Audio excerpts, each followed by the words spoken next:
तो इसमें हम क्वेश्चन नंबर 26 से देखेंगे कि निम्न में से कौन सा कथन विकास के संबंध में असत्य कथन है। पहली बात तो मैं आपको बता दूं कि अगर आपने इससे पिछली क्लास नहीं देखी है तो आपके ये क्लास जो है थोड़ा सा समझ में कम आ सकती है। तो अगर कोई नया जो पहली बार इसी क्लास को देख रहा है वो पहले पिछली क्लास को जाकर जरूर देखें, 5 नंबर क्लास को। तो देखो असत्य पूछा है विकास के बारे में। सबसे पहले कि विकास प्रतिमानों की कुछ निश्चित विशेषताओं की भविष्यवाणी की जा सकती है। तो कल वाली क्लास में अपन ने देखा कि विकास की जो है भविष्यवाणी की जा सकती है, तो ये तो बात बिल्कुल सही है। फिर है विकास का उद्देश्य वंशानुगत संभाव्य क्षमता का विकास करना है, तो ये भी बिल्कुल सही है। फिर विकास के विभिन्न क्षेत्रों में संभाव्य खतरे नहीं होते। तो देखो विकास के जो है विभिन्न क्षेत्रों में संभाव्य खतरे होते हैं।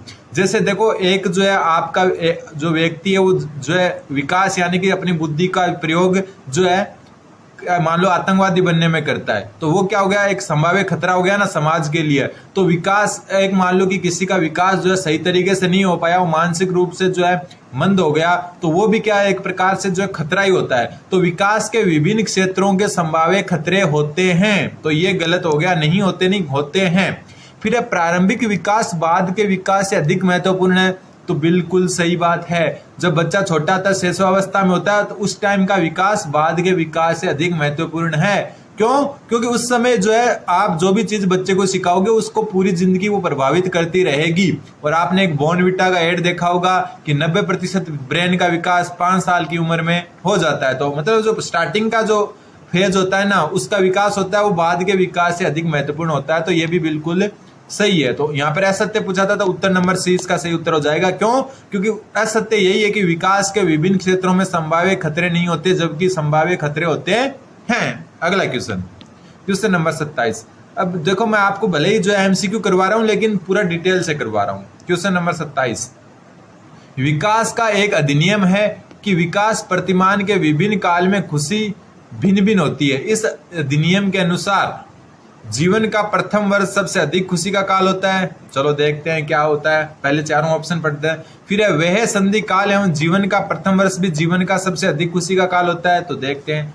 वह संधि काल जीवन का सबसे अधिक दुखी काल होता है, हो सकता है। अगला देखो, फिर है जीवन का प्रथम वर्ष सबसे अधिक खुशी और वे संधि काल सबसे अधिक दुखी काल होता है। ये बात जो है सभी बातों का सार है, तो ऑप्शन जो है डी इसका सही उत्तर हो जाएगा। क्यों?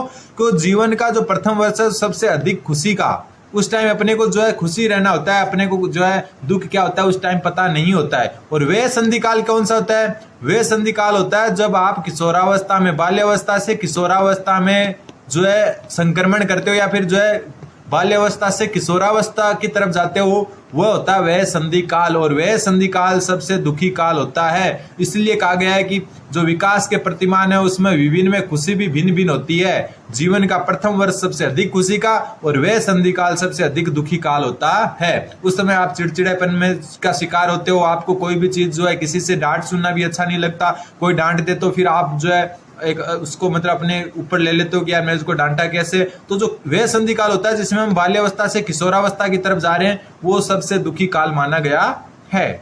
अगला क्वेश्चन नंबर 28, मानव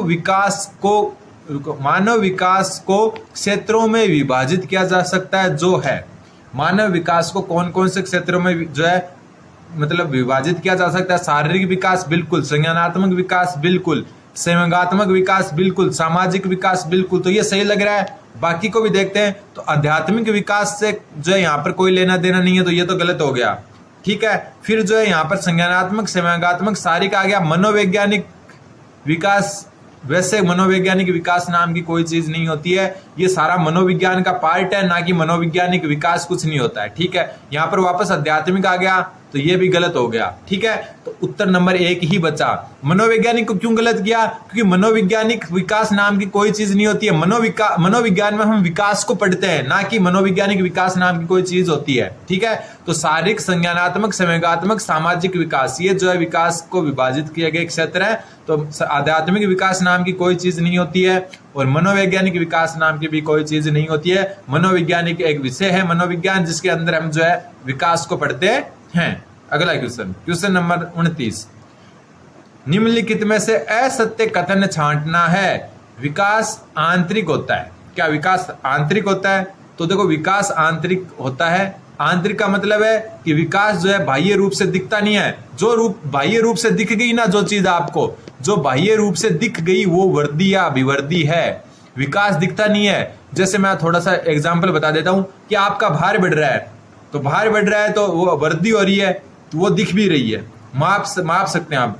लेकिन विकास आंतरिक होता है। आंतरिक का मतलब सोचने की क्षमता बढ़ रही है, तर्क करने की क्षमता बढ़ रही है, ठीक है। तो ये चीजें विकास हो रहा है आपका, क्या वो दिख रहा है? क्या उसको माप सकते हैं? नहीं, वो आंतरिक होता है। हमने को जो है असत्य छाड़ना है। अभिवृद्धि कुछ समय बाद में रुक जाती है, तो कल ही बात की थी, बिल्कुल रुक जाती है। पहले वाली क्लास नहीं देखी है तो पहले वाली क्लास देखे, उसमें हमने डिटेल से जान लिया। जो अभिवृद्धि तो कुछ समय बाद में रुक जाती है, लेकिन जो विकास होता है ना, वो जीवन पर्यंत चलता है, वो जीवन भर चलता है, जीवन पर्यंत चलता है, ठीक है। फिर है अभिवृद्धि।